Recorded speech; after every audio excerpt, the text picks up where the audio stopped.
Chelsea have spent more money over the last 2 seasons than any other football club in the entire history of the sport over such a short period of time, and it isn't even close. In fact, adjusted for inflation, the Premier League's only comparable spending spree over a 2 to 3 year period was Chelsea themselves in the 2003-04, 04-05 and 05-06 seasons.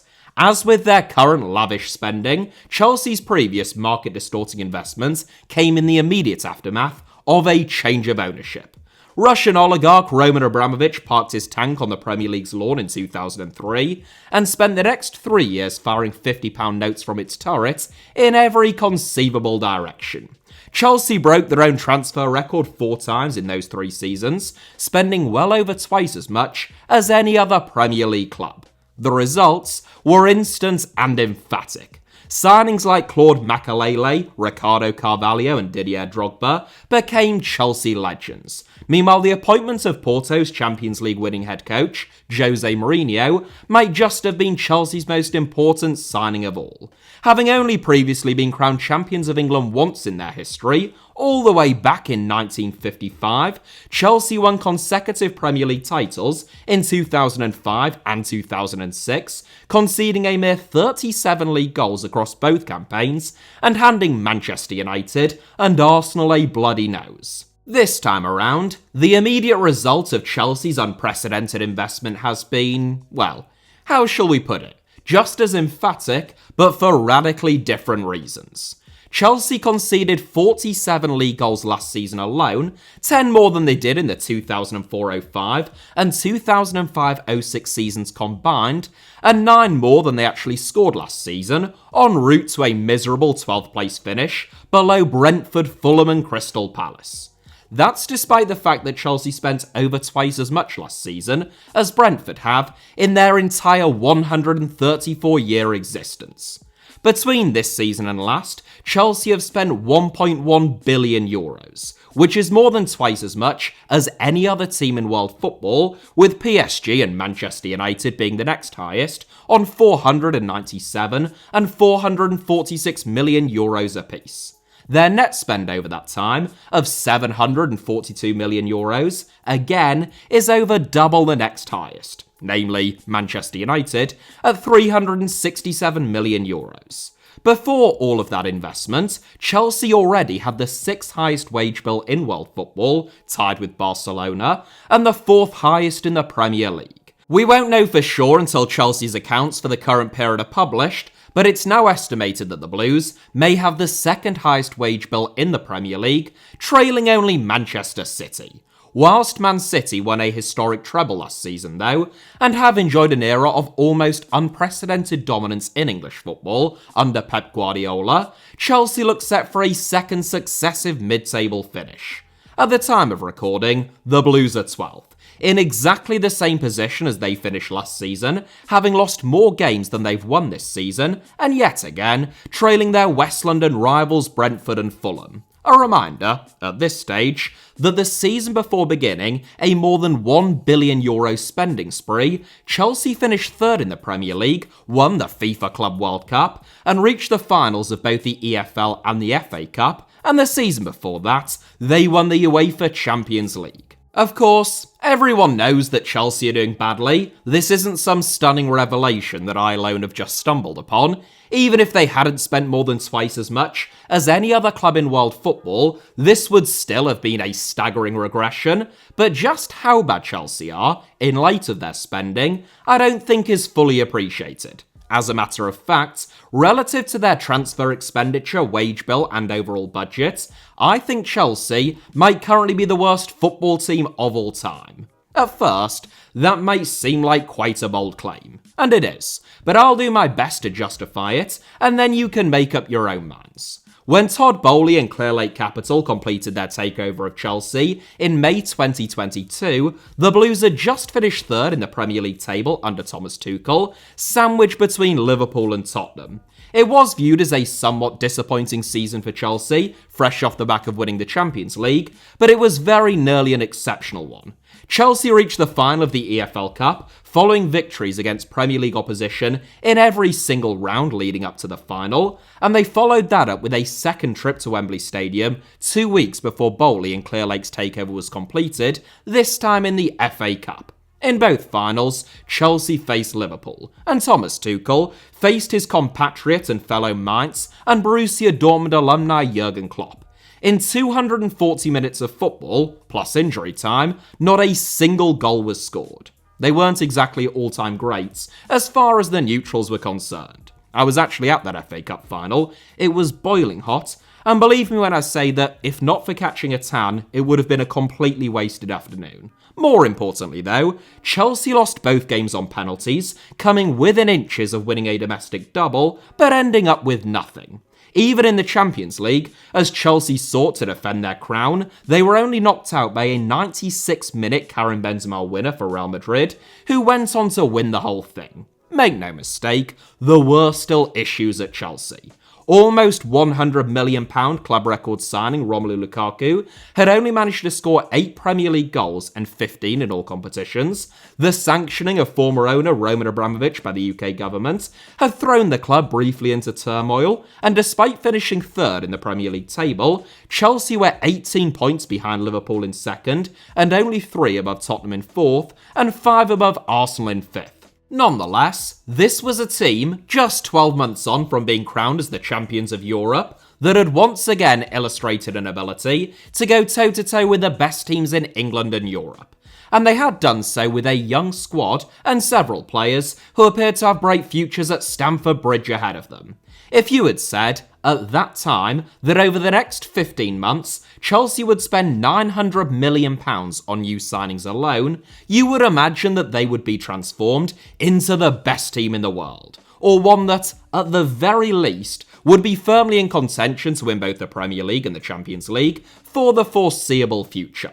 For that amount of money, just to put it into some context, even if Chelsea didn't unearth hidden gems or sign any awe-inspiring bargains, and just referencing already very high-profile and obvious potential superclub targets, Todd Boehly and Clearlake Capital, theoretically, could have brought Harry Kane, Declan Rice, Jude Bellingham, James Maddison, Erling Haaland, Jeremy Doku, and Mickey van de Ven to Stamford Bridge, and still have had £435 million left over.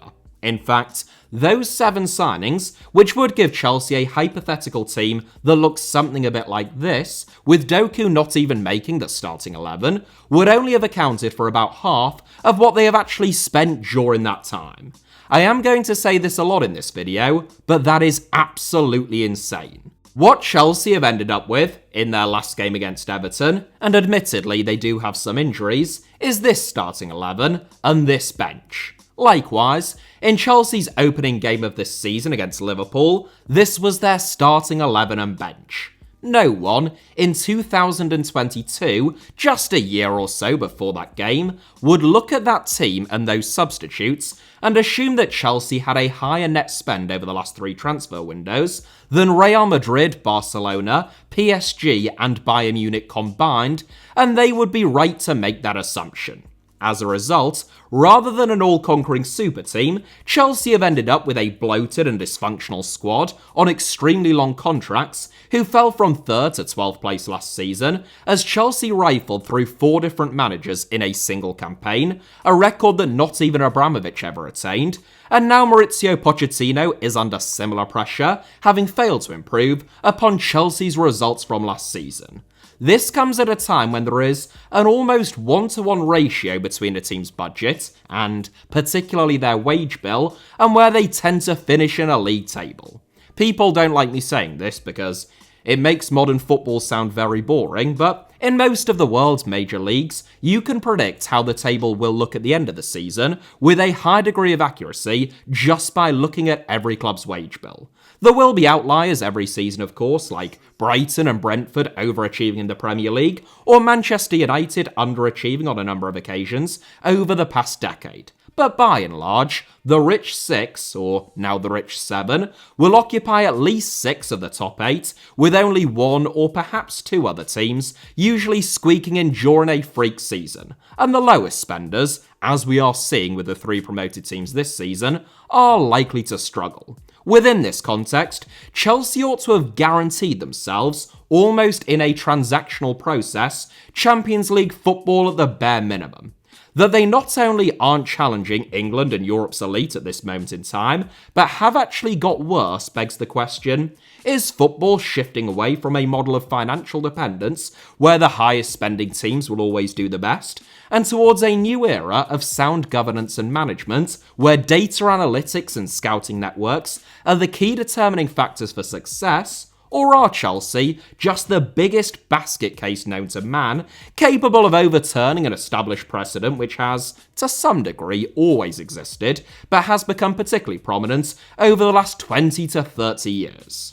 It would be very easy for me to say, it's just option B, Chelsea are a basket case, because it's true, but it is an interesting question. Brighton and Brentford, through their relatively similar models developed by former colleagues turned bitter rivals Tony Bloom and Matthew Benham, have so far illustrated that there is a radical alternative capable of attaining consistent overperformance, at least over the last 4 or 5 years. Chelsea, meanwhile, though they are by far the most extreme example, aren't alone in having spent big in recent years to little benefit, and, in some cases, including their own, actually to their own disadvantage.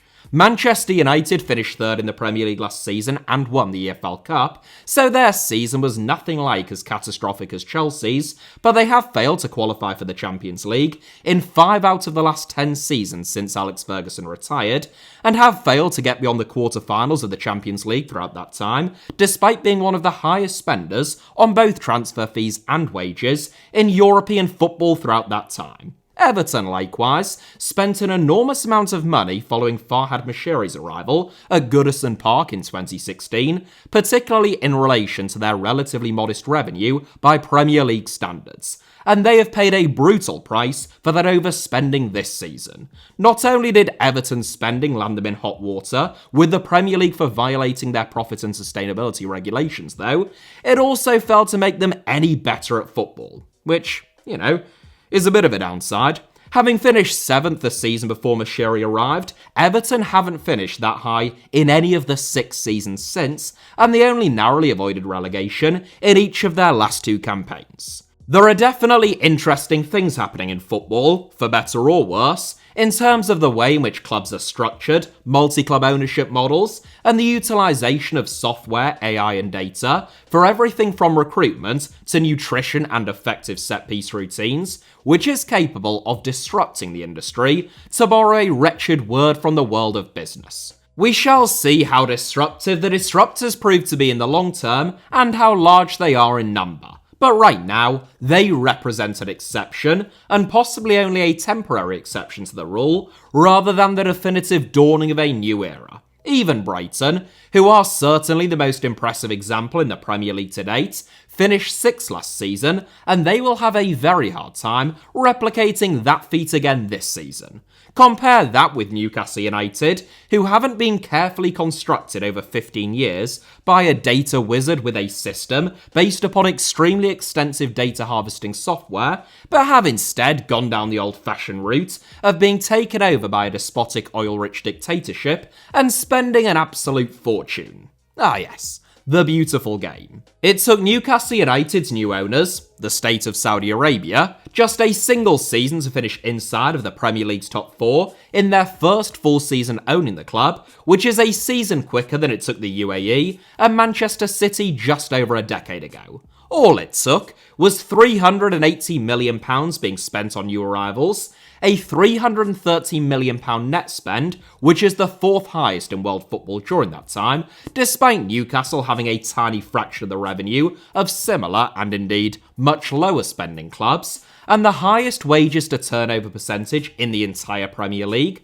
becoming the only club in the division to spend in excess of 100% of their revenue on wages alone. Don't get me wrong, it's not as though Newcastle don't analyse data or try to employ the best practices. They literally poached Brighton's technical director, Dan Ashworth, and appointed him as their sporting director for that exact reason, and, for the most part, they haven't just thrown money away. They have done a lot of shrewd, if expensive business, and Eddie Howe has done a very impressive job so far of getting the best out of the players at his disposal. Nonetheless, the fact remains that the greatest driver of their success has been an enormous cash injection made possible by the wealthiest ownership in world football. Again, it's not very romantic, I know, but it's true. And it is for that reason that, no matter how well run Brighton might be, Newcastle will likely finish above them again this season and continue to compete for the biggest trophies far more often than Brighton are likely to do for the foreseeable future.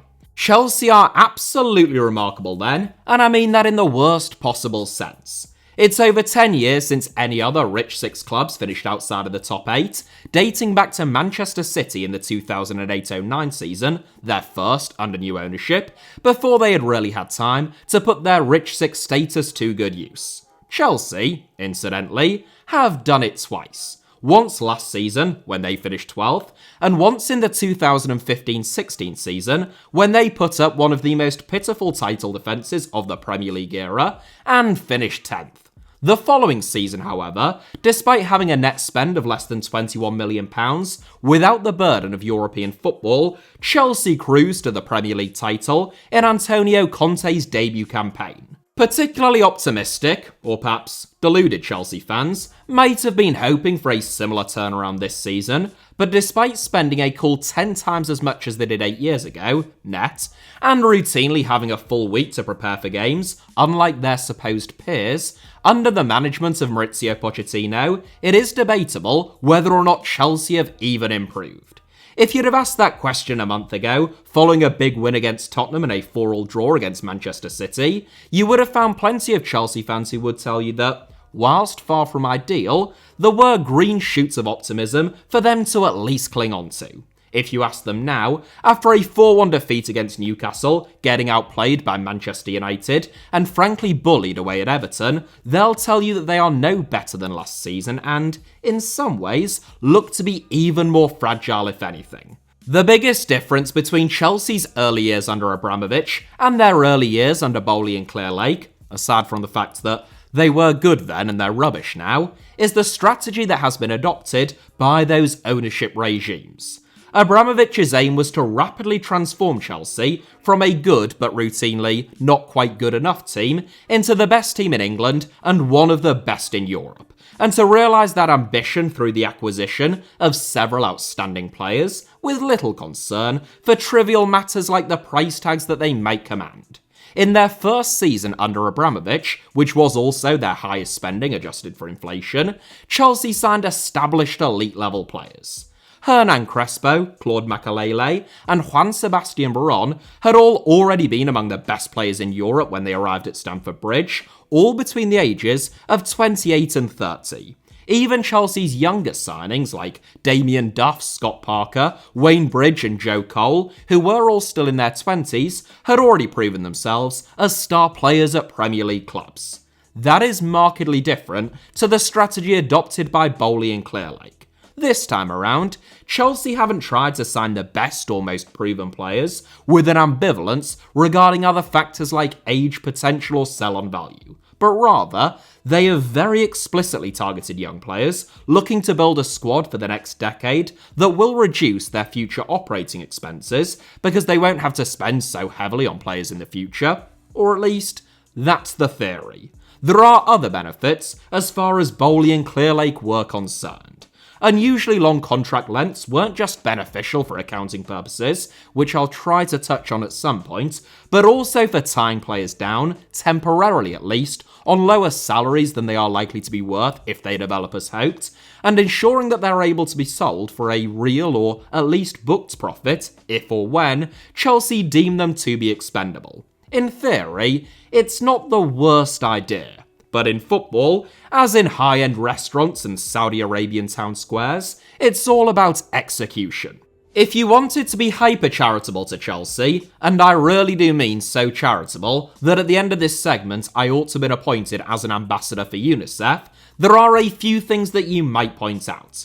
For a start, Chelsea's squad, largely as a result of their targeted recruitment, is very young. Chelsea have the youngest squad in the Premier League, by some distance, with an average age of just 23.7, which is over a year younger than the next youngest squad in the division. The Blues also have the youngest average starting 11 at 24.5, though they are virtually neck and neck on that front with Boehly. Incidentally, having a very young squad and lots of young new arrivals also isn't going very well in the short term for Boehly this season, though in the interest of balance, I should point out that the next youngest average 11 is at Arsenal, who are doing really rather well. When one factors in the fact that, in Thiago Silva, Chelsea actually have the oldest player to have appeared in the Premier League this season, making a significant difference to their overall averages, it is a stark reflection of just how young the rest of their squad is. When Silva was dropped for Chelsea's recent 2-0 defeat away at Everton,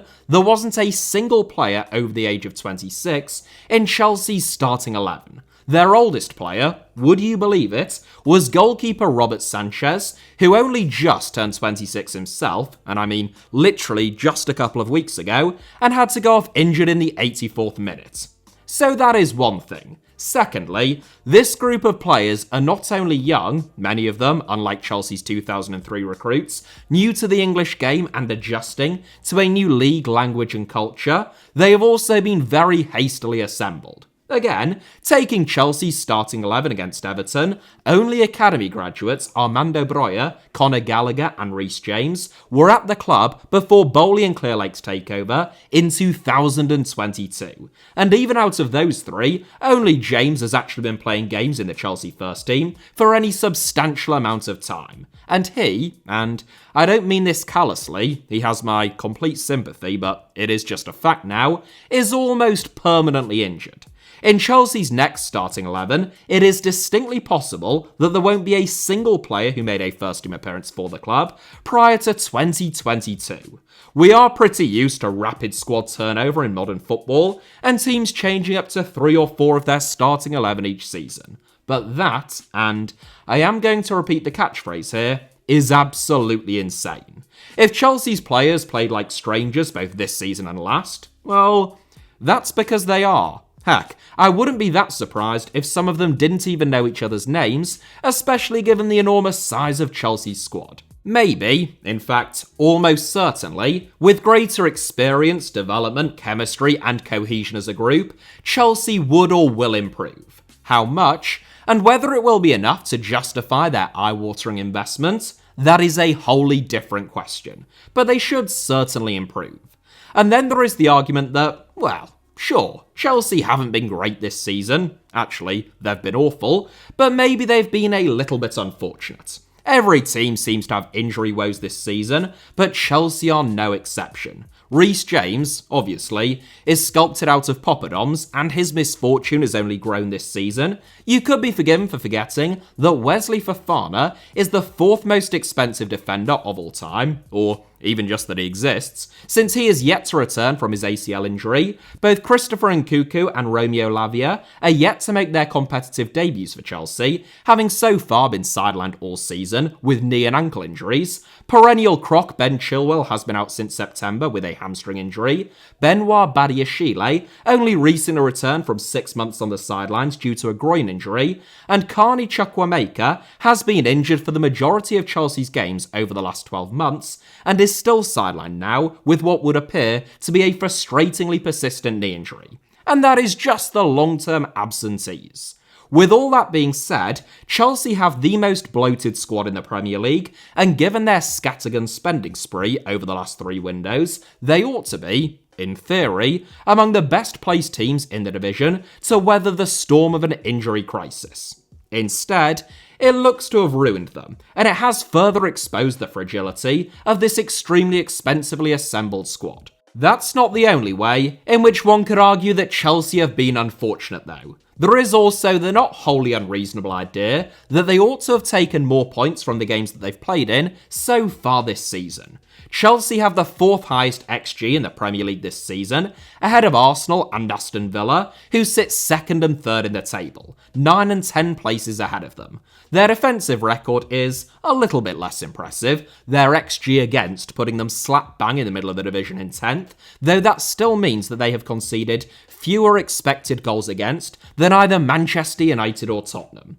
From an XG of 30.3 though, Chelsea have only managed to score 26 goals, whereas Arsenal and Villa have scored 33 and 35 goals from fewer opportunities. Likewise, Chelsea have conceded 26 goals from an expected goals against of 23.8, compared to Spurs, who have only conceded 23 goals from an XGA of 26.8. 4 of them, incidentally, coming in a single game against Chelsea. If you look at expected goal difference, it would suggest that Chelsea ought to be 7th in the Premier League table, still fairly atrocious given the sheer amount of money that has been spent, on a team that finished 3rd the season before the new ownership arrived, but considerably better than 12th. I know there are some people who hate XG, expected anything, and pretty much any and all stats other than points won, but it is rare for teams to have discrepancies as large as Chelsea this season, and it tells us 2 things, both of which we probably already knew. For one, Chelsea are wasteful in front of goal, they lack a clinical finisher, and particularly a prolific centre forward. And secondly, when they concede shots on goal in dangerous areas, they tend to concede, suggesting that their goalkeeper isn't very good. Statistically, Robert Sanchez has been the 2nd worst goalkeeper in the Premier League so far this season, with an XG saved of almost -3. Compare that with Andre Onana, who has received much more criticism than Sanchez so far this season, and has certainly made several mistakes, but has an XG saved of more than +3. That ought to come as no great surprise, given that Sanchez had been dropped for Luke Steele towards the end of his time at Brighton, before Chelsea paid a potential £25 million to sign him, and quite frankly, any team that spends over €1 billion in 3 transfer windows, and ends up with Robert Sanchez as their number 1, deserves to be in the bottom half of the Premier League table. It is a similar story up front. For all the money that Chelsea have spent, they were pinning an awful lot on a young and very inexperienced Nicholas Jackson heading into this season. Jackson impressed in pre-season for Chelsea, and he is undoubtedly a talent. But the reality is that last season was his breakout campaign. I mean, he literally hadn't scored a top-flight goal for any club in any league before it, and even then he only scored 12 La Liga goals for Villarreal, and 13 in all competitions. Armando Broja, likewise, obviously has his talents, but like Jackson, he is only 22 years old, and even in what was widely and, I think, rightly considered to have been an impressive debut season in the Premier League on loan at Southampton, Broja only scored 6 league goals and 9 in all competitions. Chelsea can hardly be flabbergasted, therefore, that goals have been an issue. Raheem Sterling is the most proven goal scorer in this Chelsea team, and indeed, he was their joint highest scorer, tied with Kai Havertz last season, and he has scored 6 in 18 so far this season. But what we also know about Sterling is that his movement and anticipation are almost second to none, but he will still miss chances. In other words, none of Chelsea's forwards are clinical. Nkunku certainly has goals in him. He was the joint highest scorer in the Bundesliga with 16 goals last season, but like Sterling, he isn't an out-and-out centre-forward. It is for that reason that Mauricio Pochettino recently alluded to Chelsea being in need of a central striker. On the face of it, it's not an unreasonable request. When you zoom out and look at all of the money that Chelsea have spent, and the fact that the highest scoring player contracted to the Blues this season is £97.5 million signing Romelu Lukaku, who has scored 11 goals in 18 games for Roma, the idea that Chelsea need to go big on a centre-forward again is quite frankly absurd. The idea that it might be Victor Osimhen, who would almost certainly command a fee much higher than the £97.5 million that Chelsea spent on Lukaku, given Chelsea's recent spending and regulatory issues, is basically laughable. Or at least it should be.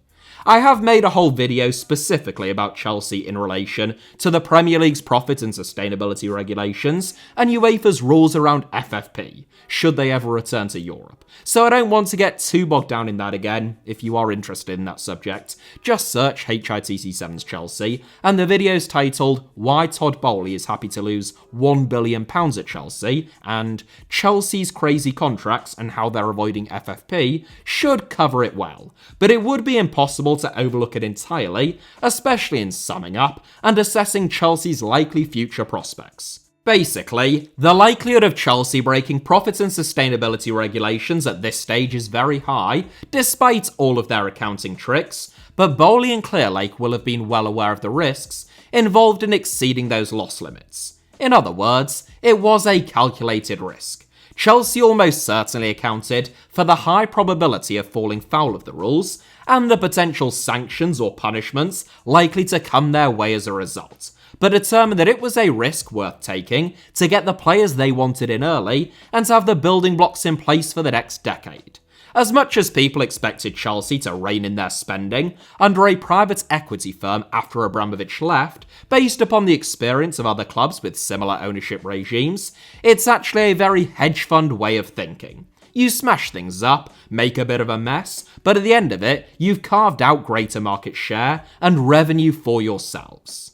What they are less likely to have factored into their thinking is the possibility that, after spending more money than any other team in the history of world football, Chelsea would become much worse and fail to even qualify for the Champions League. Basically, they accounted for potential sanctions, just not for being terrible at football, and, unfortunately for Chelsea, the two are intertwined.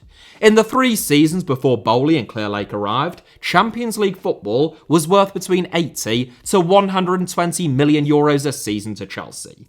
It is one of the revenue streams that separates the rich from the super rich in the Premier League and helps to cement the status of the Rich 6, or Rich 7 as it is now, and prevent other teams from breaking in. Without it, not only does it create a cavalcade of financial and regulatory headaches for Chelsea, but does it perhaps also threaten to undermine their more foundational status as one of the Rich 7. You see, Chelsea have a Stamford Bridge-sized problem when it comes to safeguarding their Rich 7 status. Currently, Chelsea have the 5th highest matchday revenue in the Premier League at £69 million, which is more than Manchester City and a lot more than Newcastle, thanks largely to the fact that they have some of the most expensive tickets in the division and a sizable and very expensive corporate and hospitality offering.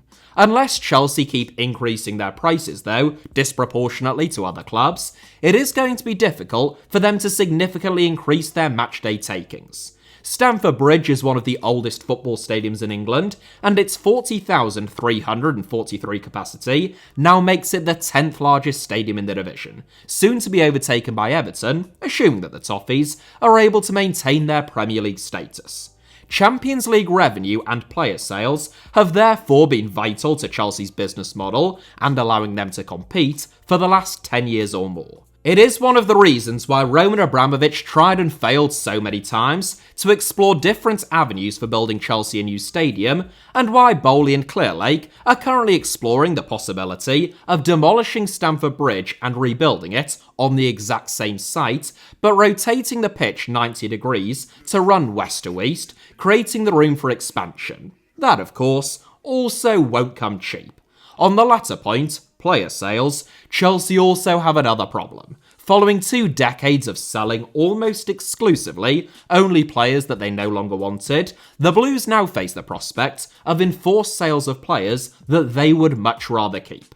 Mason Mount, Lewis Hall and Billy Gilmore were sold in large part because they are academy graduates, who could be recorded as pure profit in Chelsea's accounts as far as profit and sustainability regulations are concerned. But as we get closer to those deadlines, as Everton found out, Chelsea are likely to lose flexibility and the freedom to dictate who they keep and sell. What's more, other clubs will know the perilous predicament that Chelsea are likely to be in when it comes to selling players. Imagine, just hypothetically speaking, that Manchester United wanted Conor Gallagher and they thought that he was worth £60 million. But then imagine that £60 million could be the difference between Chelsea just exceeding their PSR threshold or exceeding it by miles. And therefore, the difference between a slap on the wrist versus serious sporting sanctions. In those circumstances, and we know how cutthroat the world of football is, Manchester United or any other Premier League team might actually be incentivised not to sign Chelsea players, even if they want them, to try and damage Chelsea further. And given that only about 5 clubs outside of England and Saudi Arabia can actually afford to buy players from top Premier League teams, that could be a real problem. I don't think that Chelsea's rich seven status is massively under threat yet. In the 2021-22 season, the last with a full set of Premier League accounts, Chelsea's revenue was higher than Spurs and Arsenal's, and almost double the highest of any team outside of the traditional top 6. Failure to qualify for Europe last season, and likely this season, at least as things stand, will slash those figures. And out of the rich 7, I do think that Chelsea are the most at risk.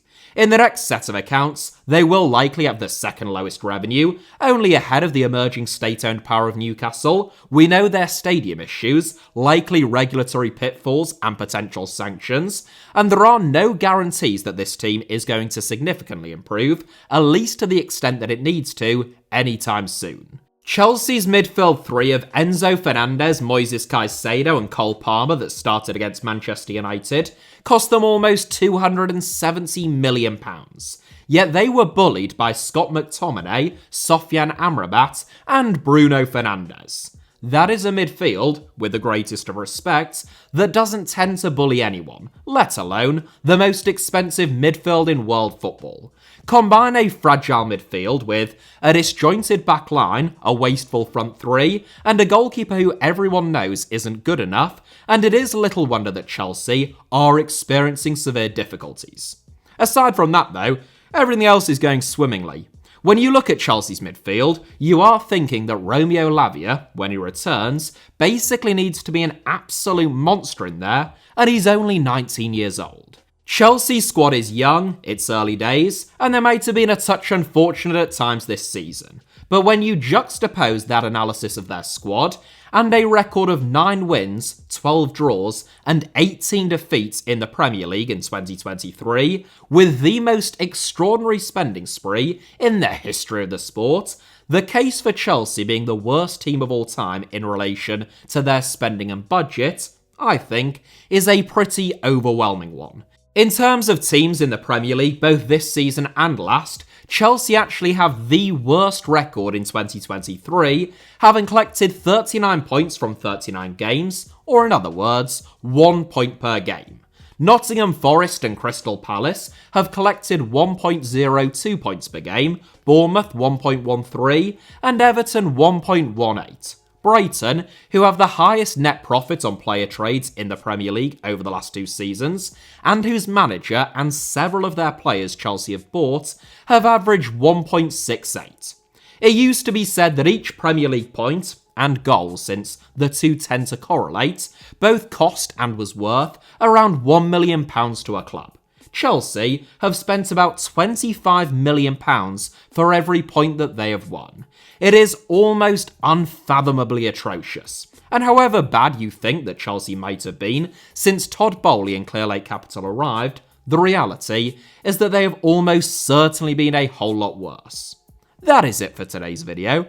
A nice cheery one for Chelsea fans, I suppose. Hit the like button if you enjoyed it, let me know your thoughts down below in the comments, and of course, make sure you're subscribed and have notifications turned on for both HITC Sevens and also my second channel, Alfie Potts Armour, both of which should be appearing on your screens now, along with a couple of videos that you might enjoy watching after this one. You could also find me on Twitter, Instagram or Threads via the username @HITC Sevens on all 3, and all of those links plus a whole lot more should be down in the video description below. Cheers.